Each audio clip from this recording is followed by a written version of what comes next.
자, 이제 오늘 한번 따라하겠습니다. 구경거리가 되었노라. 구경거리가 되었노라. 구경거리가 되었노라. 구경거리가 되었노라. 자, 오늘은 이제 그 어머니 날이지만은 그냥 고린도전서를 계속해서 강의하도록 하겠습니다. 어머니는 참 강한 겁니다. 왜냐하면 제가 지난 십계명을 강의하면서도 말씀드렸고 또 지난 금요일도 잠시 언급했습니다만은 하나님은 십계명을 주실 때에 1계명서부터 4계명까지는 하나님을 어떻게 사랑해야 되는가를 가르쳐 주셨어요. 그렇죠? 나 외에 다른 신을 두지 않는 것이며, 그 다음에 이상한 것들을 만들어서 절하지 않는 것이며, 여호와의 이름을 망령될 것이 않는 것이며, 안식일을 범하지 않는 것이다. 이렇게 하나님을 사랑하는 방법을 가르쳤어요. 그리고 5계명부터 10계명까지는 내가 이웃사랑을 어떻게 사랑해야 될 것인가에 대해서 가르치는데, 첫 번째 이웃사랑에 대한 것은 내 부모를 공경하라. 여기부터 시작되어집니다. 그래서 사도 바울은 이것은 약속 있는 첫 계명이라고 말하고 있어요. 첫 계명. 그래서 첫 계명은 뭐죠? 이웃을 향해서 걸어갈 때 항상 부모라고 하는 다리를 건너가지 않고 이웃사랑을 하는 그 실천 자체가 모순이며 위선되어진 거예요. 그러니까 항상 이웃에게 구제하고 선교하고 나갈 때는 누구에게 먼저 잘해야 돼요? 부모에게 먼저 잘해야 합니다. 예배 캠페인으로 오기셨습니다. 예. 자, 이런 의미로서 여러분들이 어머니, 부모에게 잘 공경하는 그런 모습이 있기를 부탁드리고, 오늘 왜 아버지들한테는 선물을 안 해주느냐? 미국은 참 좋은 게 뭐냐면 어머니 날 따로 있고 아버지 날이 또 따로 있으니까 또 아버지 날에 또 아버지들은 또 그렇게 하도록 하겠습니다. 자, 그러면 이제 오늘 책임에 대한 것들을 이야기하고 나서 직분자들은 높낮이가 없다. 그리고 우리는 그리스도 예수의 십자가를 보면서 우리를 겸허하게 우리가 우리의 위치가 어딘가를 잘 살펴봐야 된다라고 하는 부분으로 이야기를 했다면, 오늘은 이제 8절부터 시작되어지는 이 사도 바울이 오늘 말씀을 통해서 뭐라고 이야기하고 있냐면 이렇게 소개하고 있습니다. 사도 바울이 너희가 이미 배부르며 이미 풍성하여 하며 우리 없어도 왕이 되었도다. 우리가 너희와 함께 왕노릇하기 위하여 참으로 너희가 왕이 되기를 원하노라. 이렇게 말합니다. 이 말씀은 뭐냐면 사도 바울이 조금 이런 거예요. 이 말씀은 약간 뒤틀어서 말하는 거예요. 제가 언젠가도 그런 말씀 드렸죠. 잘한다. 그러면 진짜 잘한다는 뜻이죠. 근데 이거 잘한다. 그러면 이거 잘한다는 거예요? 못한다는 거예요? 똑같은 말인데도 억양에 따라서 이게 못한다는 말이 될 수도 있고 잘한다는 말이 될 수 있는데, 이 말이 그런 거예요. 너희가 이미 배부르며 이미 풍성하며 우리 없어도 왕이 되었도다. 이 말은 뭐냐면 고린도 전서를 시작하면서 첫 장에서 여러분들에게 서론격으로 말씀드렸지만은 이 고린도 지역은 무역의 도시예요. 항구 도시고. 여기에는 자연스럽게 경제적인 자원들이 많습니다. 그러니까 사람들이 먹고 사는 걱정이 전혀 없는, 굉장히 잘 사는 도시가 바로 고린도 교회였어요.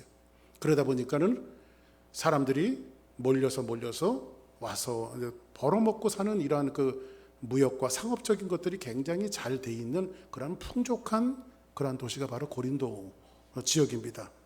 그래서 그러다 보니까는 사람들이 살아가는 형편이 모든 자원들이 특별히 그렇게 가난한 사람들이 많지 않았어요. 늘 넉넉하게 살아가는 도시입니다. 그러니까는 거기에 고린도 지역에 살았던 시민들이 재정적인 여건들이 있으니까 사람이 돈이 많으면 또 투자하는 것이 뭐죠? 여러분들 자녀들 돈 좀 생기면 뭐에 보내요? 이거 한국 사람들 특히 어떻게 합니까? 일 학원도 보내고 저 학원도 보내고 하면서 자꾸 교육에 투자를 하잖아요. 그렇죠? 투자를 하잖아요. 그러니까 이 고린도 지역은 재정적으로 풍성하다 보니까 지적인 욕구가 굉장히 아주 뛰어났습니다. 지적인 욕구. 그러니까 여기는 고린도 지역은 돈 많고 자연스럽게 뭐냐면 지성을 탐구하는 지적인 사람들이 굉장히 많았어요. 그러니까는 사람들이 전도되어서 교회에 들어오는 사람들이 주로 어떤 사람들일까요? 뭐 우리식으로 얘기하면 의사, 변호사, 교수, 철학자, 뭐 이런 사람들이 그냥 한둘이 아니에요. 강남에 뭐 교회에 가보니까요. 어떤 교회 한국에 있는 강남 교회에 가봤더니요. 그 교회는 현재 국회의원들만 10명이 넘더라고요.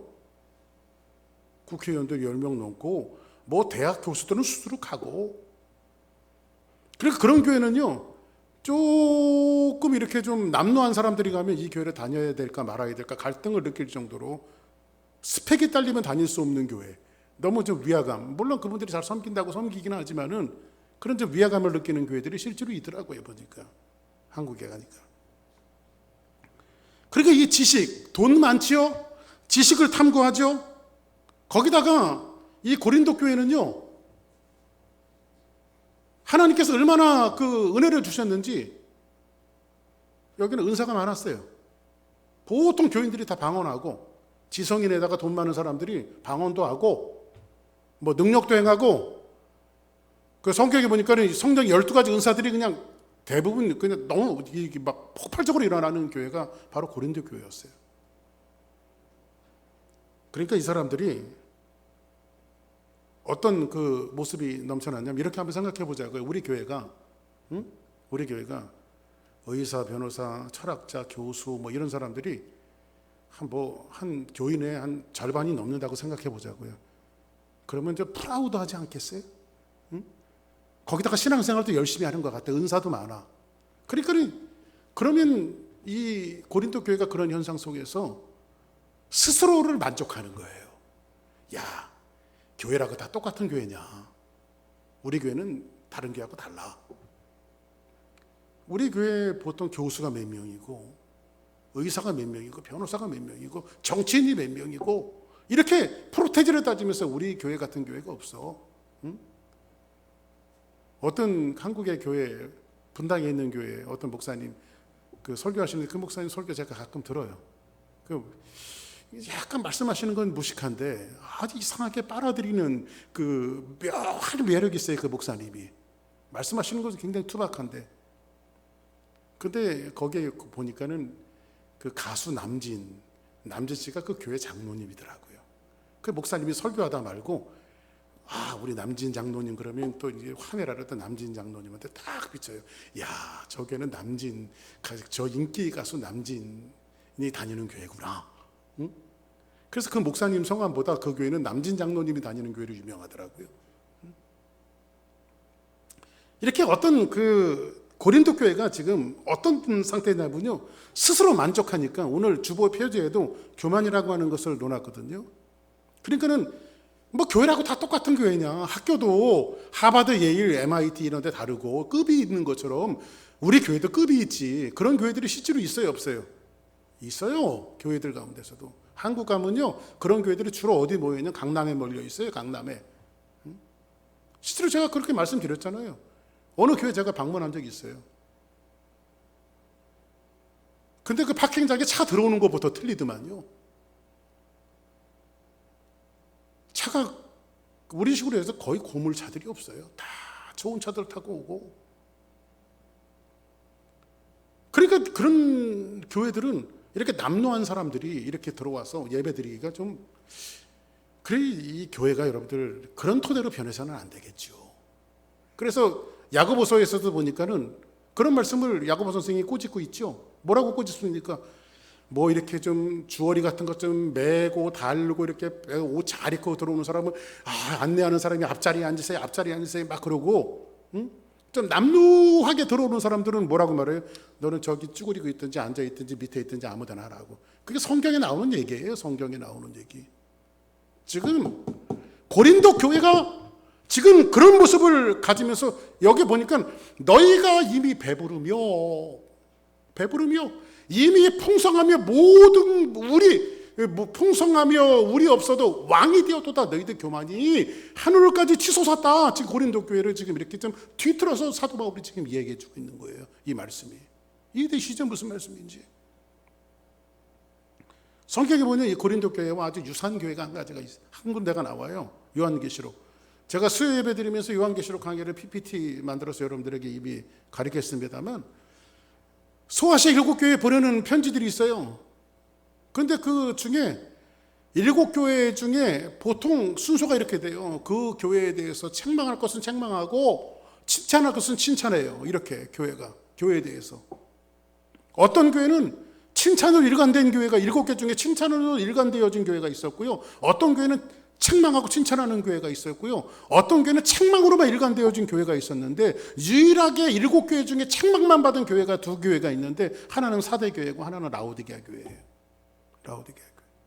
근데 이 성경에 나오는 이 고린도 아직 그 요한계시록에 나오는 그 7교회 중에 책망으로 일관되어진 교회는 라오디게아 교회인데 라오디게아 교회가 고린도하고 좀 약간 비슷해요. 라오디게아 지역이 무역 도시예요. 여기 돈이 굉장히 많았어요. 그 당시에 제일 유명한 의과 대학이 라오디게아에 있었어요. 거기는 특별히 아주 의과 대학으로 유명한 게 뭐냐? 안약. 이 눈에 대해서 굉장히 큰 의과 대학이 있었고 여기는 뭐에 대한 생산지냐면 안약 생산지예요. 안약 생산지. 무역해서 돈이 들어오고요. 여기는 안약이 막 불티나게 세계로 수출을 했어요. 그 당시에도.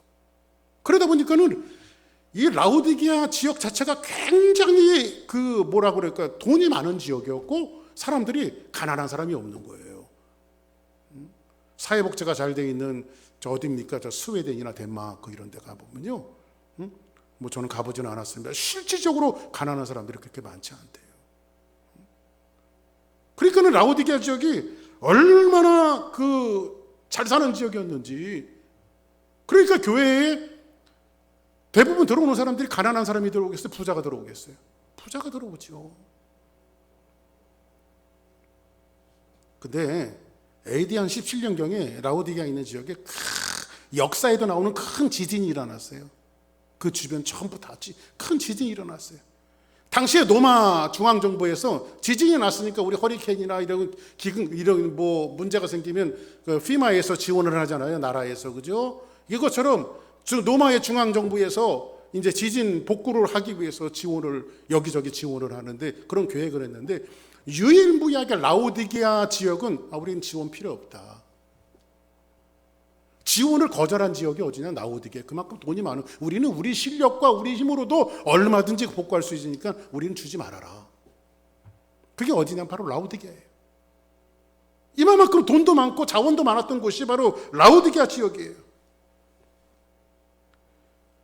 그러니까 이 사람들이 굉장히 많은 풍족함을 느끼다 보니까는 이게 하나님을 향한 절실함이 없어요, 여러분들. 돈 많고 시간 남고 여러분들 뭔가 풍족하면요 하나님에 대한 절실함이 없어져요, 여러분들. 우리가 기도할 때는 언제입니까? 애라도 아파서 열이 나고 힘들고 그래야 그때라도 하나님 붙들고 기도하잖아요, 우리가. 그렇잖아요. 아무 걱정거리가 없으면 사람 기도하지 않아요. 그래서 사도 바울은 너희들이 아무 일이 있든지 없든지 항상 기도하라 이렇게 말하잖아요. 그렇죠? 쉬지 말고 기도하라 말씀하잖아요. 기도라고 하는 것은 문제가 있을 때만 기도하는 것이 아니라 항상 여러분들 문제만 갖고 하나님 앞에 기도하는 것도 중요하지만은 정말 하나님을 찬양하는 기도는 할 수 없나요? 하나님을 높이는 기도는 할 수 없나요? 하나님 앞에 영광 돌리는 기도는 할 수 없나요? 그런데 우리는 조금이라도 우리 삶에 문제가 있을 때 하나님 앞에 나와 기도하는 것이 습관처럼 돼 있잖아요, 우리가요. 그렇죠? 사람은 자꾸 인생살이에 부족함을 느낄 때 하나님 앞에 나와서 기도해요. 그래서 여러분들 항상 여러분들 풍족하고 풍성한 그것이 반드시 하나님의 축복이라고 볼 수가 없어요. 돈 많고 좋은 일들 많고 좋은 집 사고 좋은 차 타고 모든 것들이 다 갖춰졌다고 그것이 꼭 행복의 조건일 수는 없어요. 가장 인생이 불행한 것이 뭔지 아십니까? 하나님과 점점 멀어지는 게 인생의 가장 불행한 거예요. 유럽의 교회들이 기독교가 번성하다가 하나님과 풍족한 대신 하나님과 멀어지면서 교회들마다 다 무너져 내리기 시작했고, 그 절차가 한국으로 돌아갔고 지금 미국 교회도 교회들마다 텅텅 비는 교회들이 얼마나 많은지 몰라요. 응?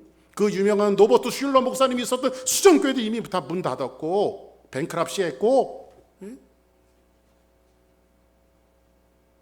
꼭 풍족한 것이 꼭 행복이라고 말할 수는 없어요. 인생의 재앙입니다.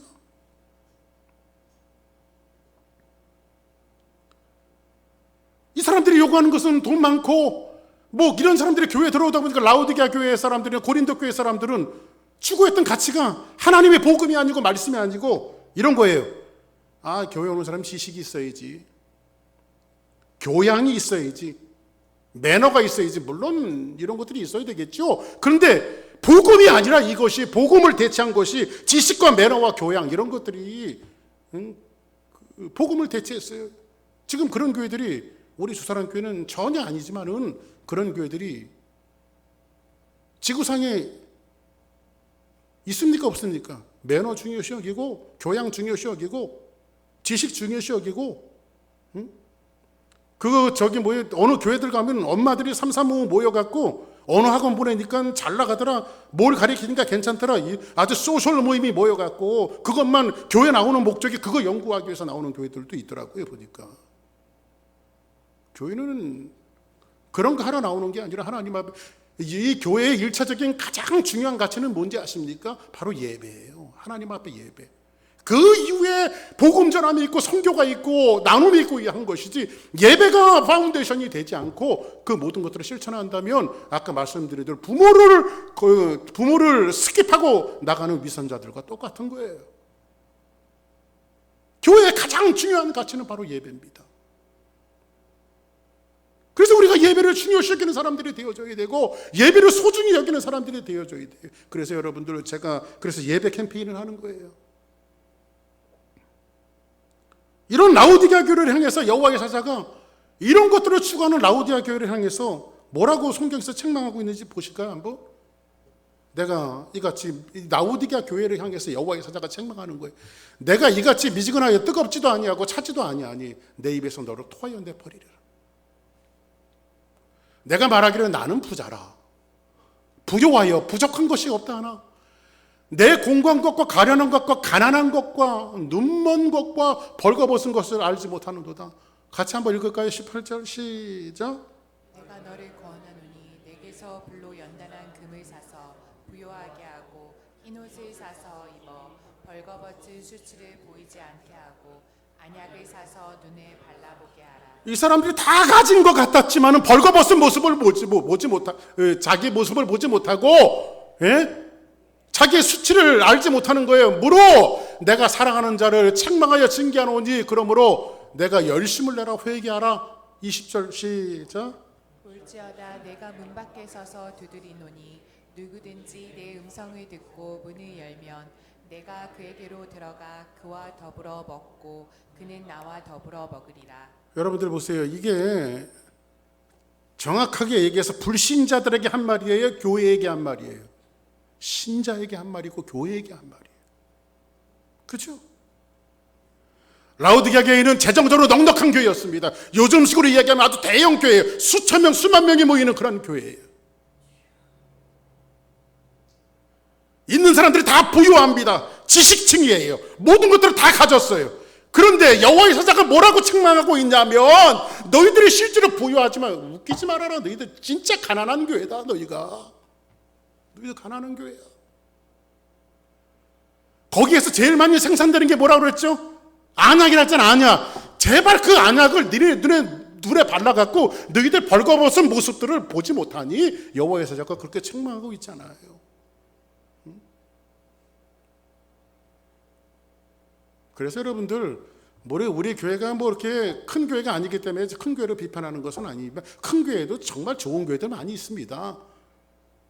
근데 큰 교회를 지향하기 때문에 큰 교회가 뭔가 메이커처럼 생각하는 것도, 그거는 한국에 가면 평택 밑에 오산이에요. 오산. 평택 가기 전에 오산이라고 하는 톨게이트가 있는데 오산입니다. 오산. 아시겠어요? 교회가 가장 중요한 것은 뭐예요? 아무리 많은 것을 갖고 있고 아무리 자기의 몸을 불살라서 모든 것을 내어준다 할지라도 예수 그리스도의 십자가와 예수 그리스도의 복음과 예수의 사랑이 없으면 그것이 아무것도 아니에요.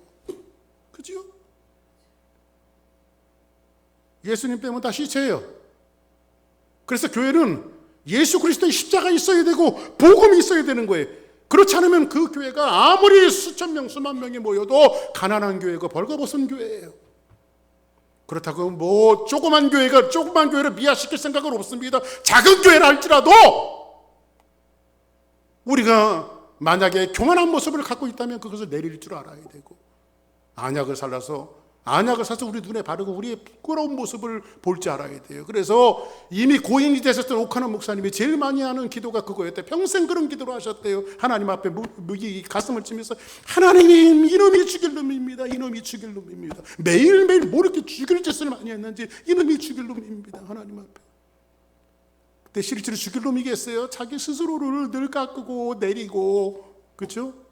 돌아가셨지만 참 존경할 부분이 굉장히 많은 목사님이에요. 바울은 오늘 말씀을 통해서 자신을 이렇게 표현합니다. 자신을 어떻게 표현하고 있냐면 이렇게 표현해요. 자, 9절 한번 볼까요? 시작.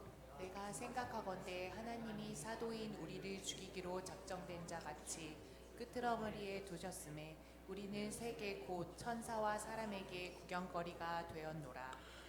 사도 바울이 오늘 고린도 지역에 편지를 보내면서 오늘 뭐라고 말하냐면 자기 자신에 대해서 이렇게 설명을 해요. 내가 생각하건대 하나님이 사도인 우리를 뭐 하시기 위해서? 죽이기로 작정된 자같이 어디에 두셨대요? 끄트머리에 두셨으며 우리는 세계와 곧 천사와 사람들의 앞에서 뭐가 되었대? 구경거리가 되었도다. 그래서 오늘 설교 제목이 구경거리가 되었도다 이거잖아요. 자, 보세요. 그 당시에는요, 로마가 세상을 지배하고 있을 때잖아요. 그러니까 사도 바울이 여기 보니까는 끄트머리에 자기를 죽이기로 작정된 끄트머리에 뒀다라고 하는 자기 시츄에이션을 얘기해요. 그런데 그 당시에는요, 로마는 수많은 전쟁들을 합니다. 그죠? 정복 전쟁을 했잖아요. 로마가 세계를 다스렸으니까. 정복 전쟁을 하고 전쟁에서 승리를 하고 오는 장군과 병사들은 항상 퍼레이드를 시켜요. 퍼레이드. 그 퍼레이드 같은 거 해보면 굉장히 재밌어요. 저도 중학교 다닐 때 제가 이제 필드 하키를 했잖아요. 근데 성남에서 구기 종목 역사상 처음으로 우리가 소년체전에서 우승을 하고 돌아온 거예요. 그래가지고 시에서 퍼레이드를 해줬어요. 퍼레이드. 시가 이제 제가 퍼레이드를 해본 사람입니다. 그런데 그래도 사람들이 박수 쳐주고 막 우리 꽃다발 걸어주고 막 그랬었는데, 이 로마 사람들도 전쟁에서 장군들이 승리하고 돌아오면요, 그 장군들을 맨 앞에 선두에 세워요. 큰 광장에 선두에 세웁니다. 그리고 뒤에 그 승리한 군사들을 퍼레이드를 시킵니다. 그런데 맨 마지막 끄터리는 뭐냐면 전쟁에서 잡아온 포로들 있잖아요. 전쟁에서 잡아온 포로들을 그 전쟁터에서 죽여도 되는데 죽이지 않고 잡아와요. 잡아와갖고 맨 마지막에 포승줄에 묶여갖고요, 저것들 우리가 다 잡아온 거라는 거지, 이기고. 이 사람들은 죽이기로 작정된 사람들이에요. 살리려고 돌아온 것이 아니라 퍼레이드를 하면서 이게 우리가 승리의 증거다라고 하는 것들을 보여주기 위해서, 쇼업하기 위해서 그 죄인들을 잡아갖고 퍼레이드를 시키고 그 다음에 다 죽여요. 그때 사도 바울이 자기를 그 끄트머리에 둔 죄인이라고, 그 끄트머리에 둔 사람이라고 자기를 그렇게 표현하고 있는 거예요.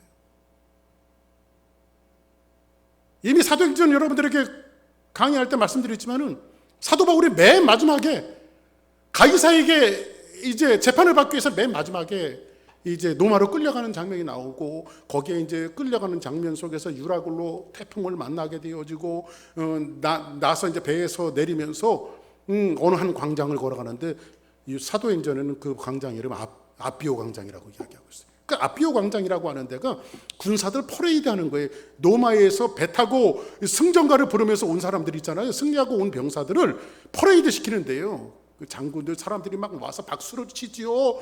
전쟁에 승리한 장군들의 이름을 막 높이지요. 그 퍼레이드 하는 장면인데, 그 아비오 광장을 포승줄에 매여서 사도 바울은 실제로 그 광장을 지나가는데, 사도행전은 누가 썼어요? 사도행전은 누가 썼습니까? 가르쳐 주잖아요. 사도행전은 누가 썼습니까? 누가가 썼잖아요. 누가가. 누가복음의 저자 누가가 썼잖아요. 그죠? 근데 누가의 눈에는 포승줄에 묶여서 아비오 광정을 뚜벅뚜벅 한 걸음 걸어가고 있는 이 사도 바울이 절대 죄인처럼 보이지 않고, 절대 끌려가는 죄인처럼 보이지 않고 마지막 전쟁에서 승리하는 승리자의 모습으로 그려내고 있어요. 사도행전은요. 근데 사도 바울이 지금 자기를 가리켜 뭐라고 했냐면, 죽이기로 작정된 자 같이 끄트머리에 두셨음에 자기를 끄트머리에 두었대요. 근데 실제로 사도 바울은 어떤 사람인지 아십니까? 한번 볼까요? 한번 같이 읽습니다. 시작. 그들이 이스라엘이냐 나도 그러하며 그들이 이스라엘이냐 나도 그러하며 그들이 아브라함의 후손이냐 나도 그러하며. 사도 바울이 끄트머리에 설 사람이 아니에요. 이런 잘 나가는 사람이에요. 이스라엘 사람이로. 그다음 볼까요? 시작. 그들이 그리스도의 일꾼이냐 정신없는 말을 하거니와 나는 더욱 그러하도다. 내가 수고를 넘치도록 하고 옥에 갇히기도 더 많이 하고 매도 수없이 맞고 여러 번 죽을 뻔하였으니. 너희들이 그리스도의 일꾼이 정신 나간 소리 하지 마라. 나는 그보다 더 했다. 얼마나 내가 복음 때문에 얻어맞고 힘든 삶을 살았는지 아냐. 그다음 볼까요? 시작. 내가 이렇게 복음 때문에 매 맞은 사람이고, 시작. 3번 태장으로 맞고 1번 돌에 맞고 3번 파선하고 일주일을 깊은 바다에서 너희들 그리스도 일꾼이라고 내 앞에서 명함 내미지만 내가 이렇게 고생한 사람이야. 뭐 때문에? 예수 그리스도 때문에. 그 다음 볼까요? 시작. 여러 번 여행하면서 강의 위험과 강도의 위험과 동적의 위험과 이방인의 위험과 시내의 위험과 광야의 위험과 바다의 위험과 거짓 형제 중의 위험을 당하고. 이렇게 고생을 내가 했다. 시작.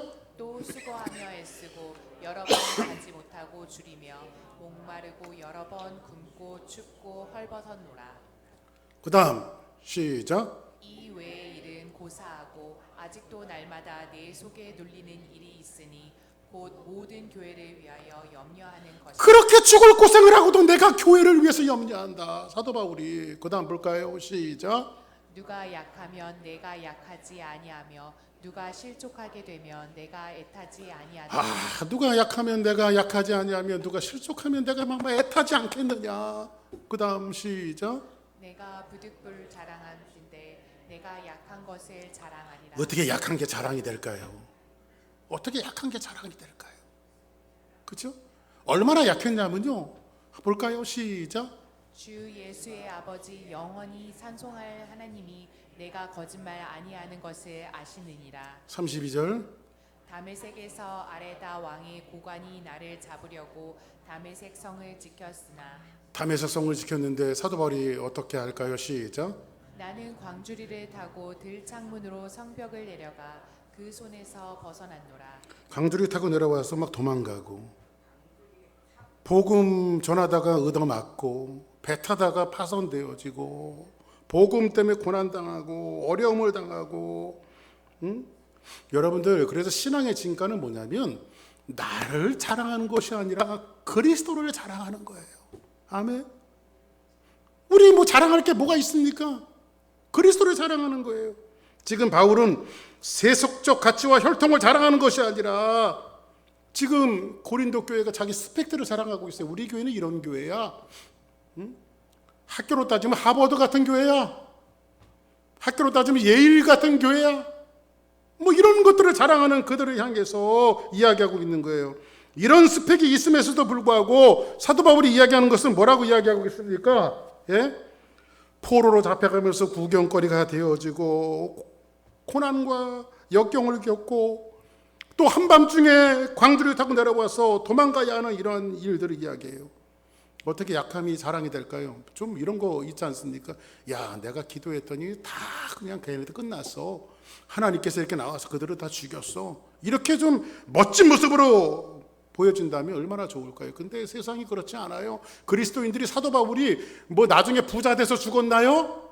나중에 모든 환경이 잘 돼서 죽었나요? 결국은 복음을 전하다가 목배임을 당해서 죽었어요. 그래서 로마에 가보면요, 로마에 바울의 참수터라고 하는 데가 있어요. 성지순례를 하다 보면요. 근데 세 군데서 샘이 솟는데요. 이건 믿거나 말거나요. 그 사람들이 만들어낸 상품을 해갖고 만들어내는 건데, 실제로 야사에 보면요, 그런 게 있대요. 사도 바울의 목이 딱 떨어져서 나갔는데 3번 튀었대요. 근데 3번 튀면서 예수 하면서 튀었대요. 그래서 3번 튄 데가 예수님 외친 자리라고 얘기를 하는데, 의미만 받아들였어요. 제가 얼마나 예수에게 꽉 찼으면 죽어가면서까지도 목이 튀면서 예수님을 불렀을까. 여러분들, 그리스도인들은, 저와 여러분들이 살아가는 것은 종말론적인 관점을 갖고 살아가야 돼요. 항상 삶을. 물론 세상이 마지막 된다, 이런 의미도, 이제 세상 끝난다, 이런 의미도 있겠지만은, 우리의 모든 에너지를 마지막 날을 준비하는데 우리가 우리의 모든 것들을 쏟아야 됩니다. 이게 그리스도인들이 가져야 될 그런 모습이에요. 여러분들 보세요. 이 땅이 너무 매력적이고 하는 일마다 잘 되고 사업도 잘 되고 모든 일들이 더 잘 되고 자식들도 너무너무 잘 되고, 물론 그 잘을 못 되라는 게 아니라 다 잘 되십시오. 근데 이 세상의 모든 일들이 부족함이 없이 다 되어준다면 솔직히 한번 얘기해 보라고. 천국 소망하겠습니까? 하나님 이 땅에서 더 살게 해주세요. 그러지 우리가. 그렇죠? 여러분들이 진짜 다시 오실 주님을 고대하겠어요? 이 땅에서 너무너무 행복하며? 그래서 하나님은 이상하게도 우리의 신앙과 믿음이 깊어질수록 우리의 인생살이가 막 진절이 쳐지는 거예요. 진절이. 그리고 이 땅이 계속 정을되게 만들고, 바울도 그 고난의 현장 속에서 내몰리면서 뭐라고 이야기합니까? 하나님만 붙들고 살겠습니다. 고난이 오면 어떻게, 여러분들, 우리 어머니가 항상 하시는 말씀이 있어요. 항상 우리 어머니가 그 말 하실 때는 자기 인생이 공고하다는 증거예요. 에이, 빨리 주님이 오셔야지. 빨리 주님 오셔야지. 응?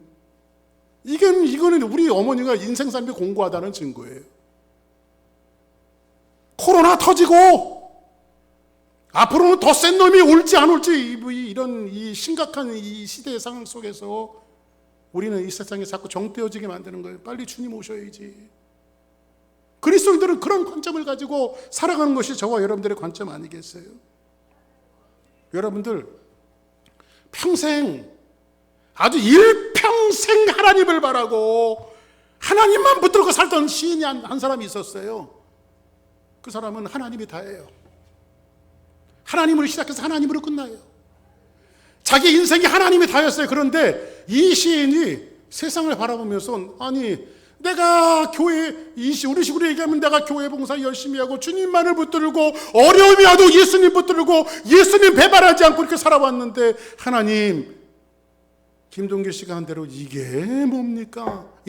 이런 사람이 성경에 실제로 나와요. 아삽이라고 하는 사람인데, 이 아삽은 정말 하나님을 따랐던 사람이고 하나님을 붙들고 살았던 사람이었는데, 이 사람이 했던 이 이야기가, 한번 성경은 좀 길지만 한 절씩 한번 교독해 보자고요.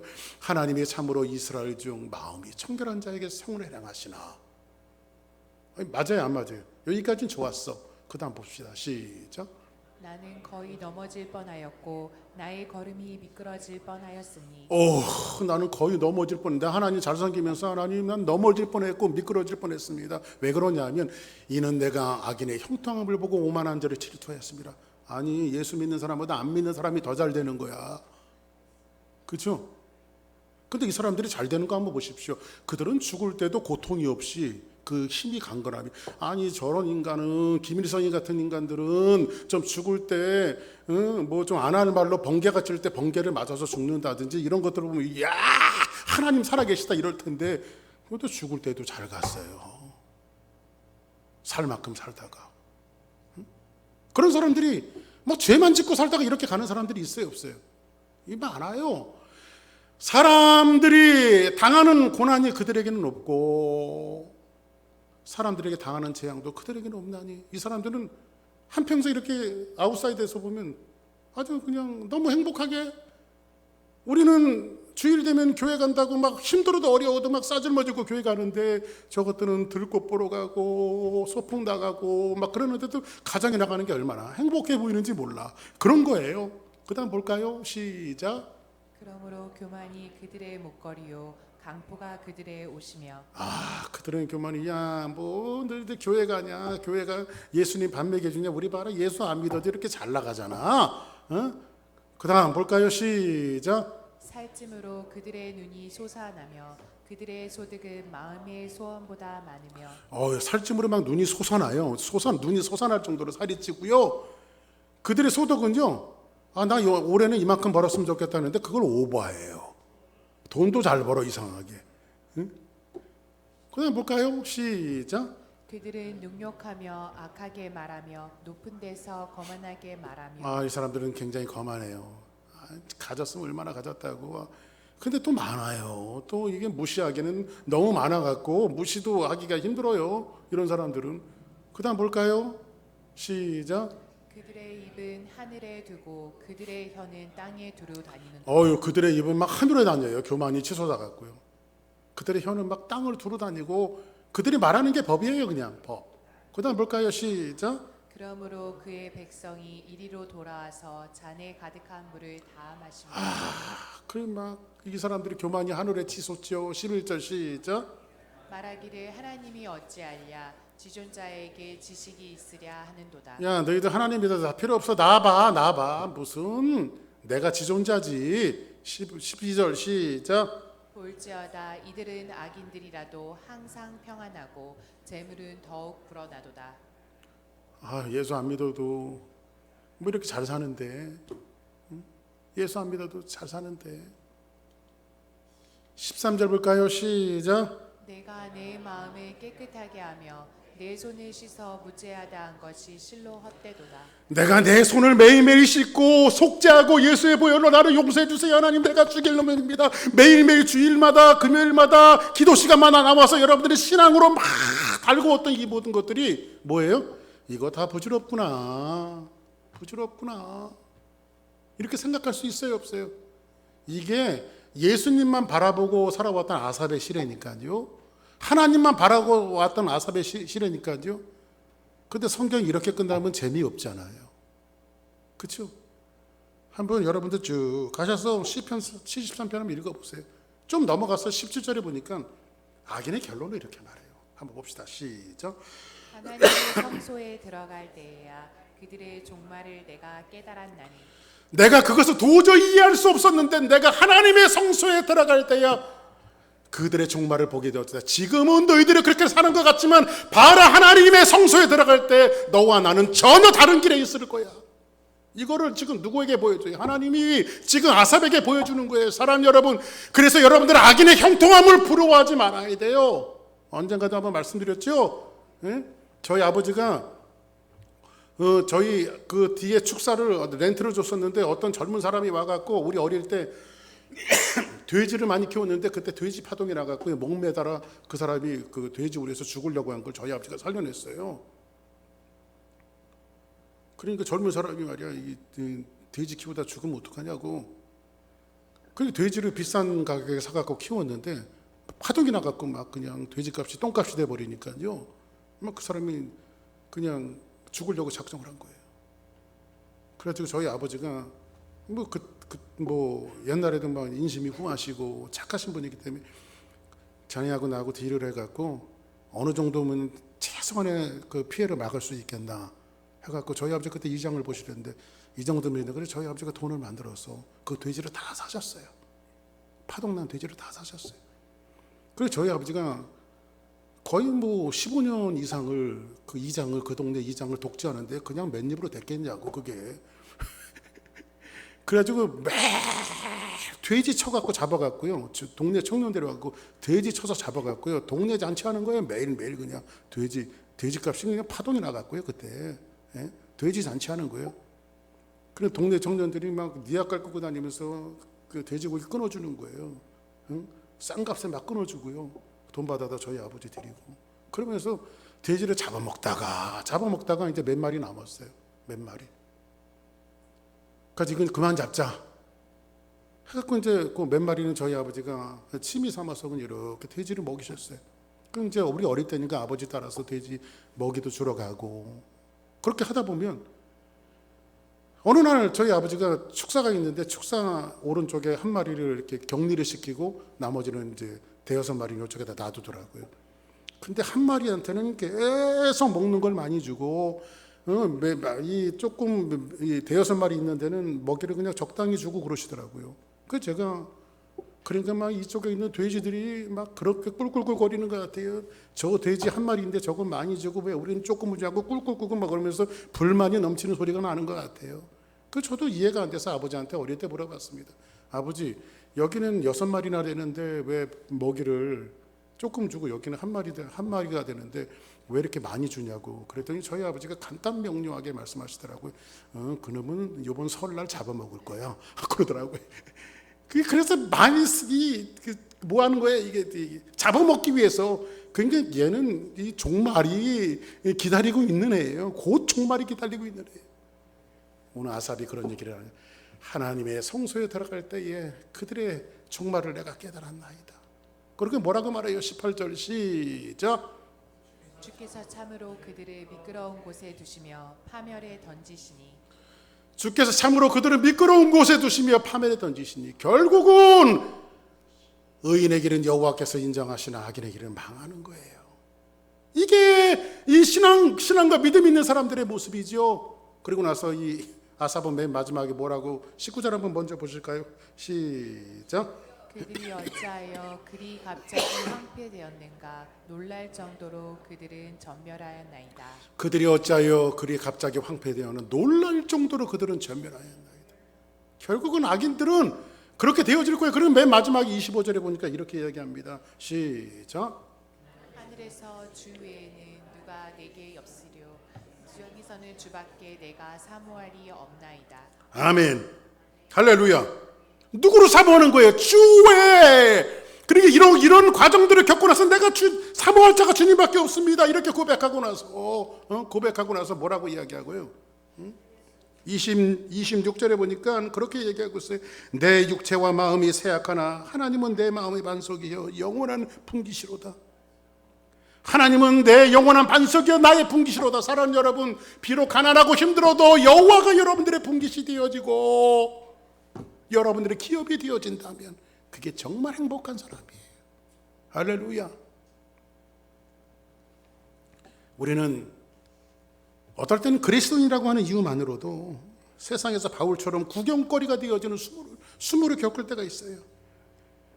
그러나 우리의 하나님은 우리를 늘 구원하시며 그 구원을 통한 소망을 우리에게 늘 풍성하게 주시는 분이심을 믿기를 주의 이름으로 축복합니다.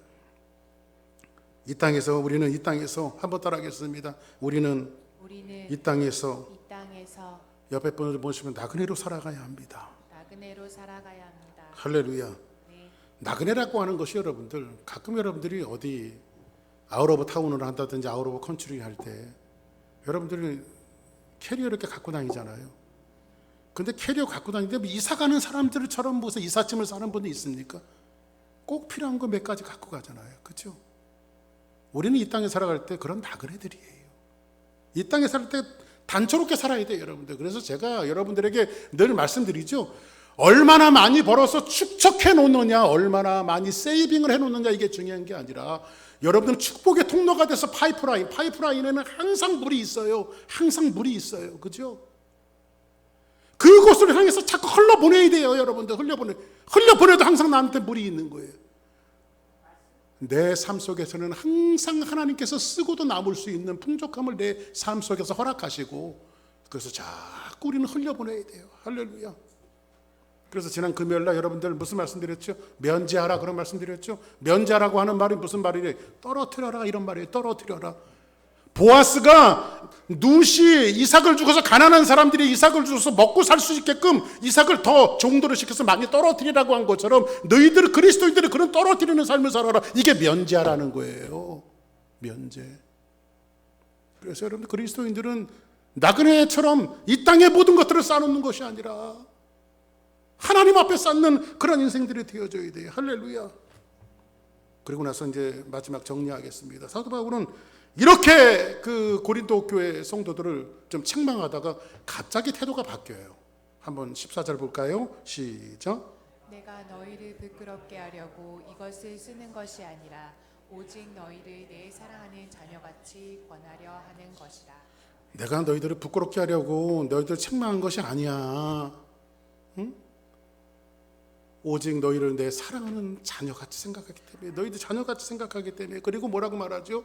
그리스도 안에서 일만 스승이 있을 때 아버지는 많지 않는, 나는 너희들의 스승이 아니라 아버지는 많지 않지 그리스도 예수 안에서 내가 복음으로 너희를 낳았습니다. 이렇게 말합니다. 고린도 교회에 대한 애정을 이야기해주고 있어요. 근데 더 부드러운 것은 모성이잖아요. 모성. 근데 여기서 부성을 강조하고 있어요. 부성을. 당시에 아이들의 훈육을 담당했던 것은 어머니가 아니라 아버지예요. 아버지는 아들들을 훈육시키고 훈련시키고 가르치고, 이런 몫이 누구였냐면 어머니는 그냥 이렇게 안에서 살림하는 사람이었고, 아버지는 아들을 훈육하고 가르치고 훈련하는 역할을 했어요. 뭐 지금도 마찬가지겠죠.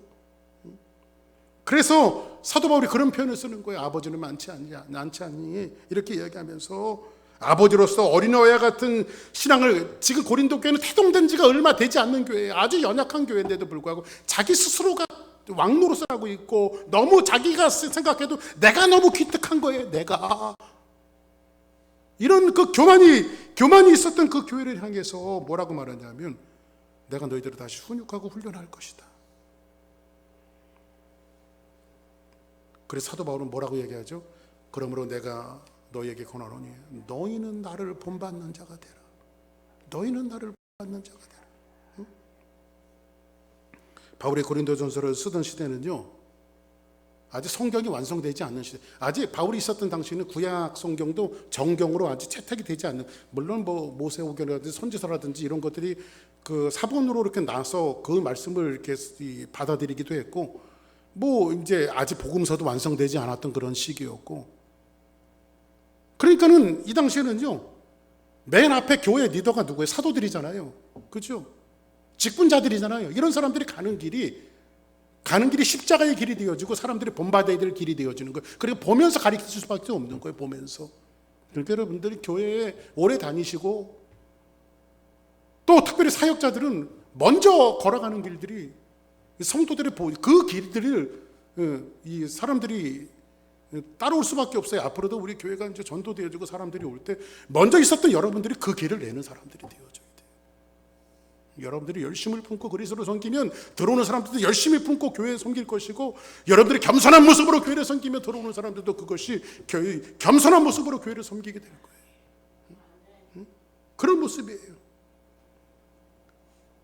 그리고 나서 맨 마지막에 보니까 17절을 같이 한번 보겠습니다. 17절 시작.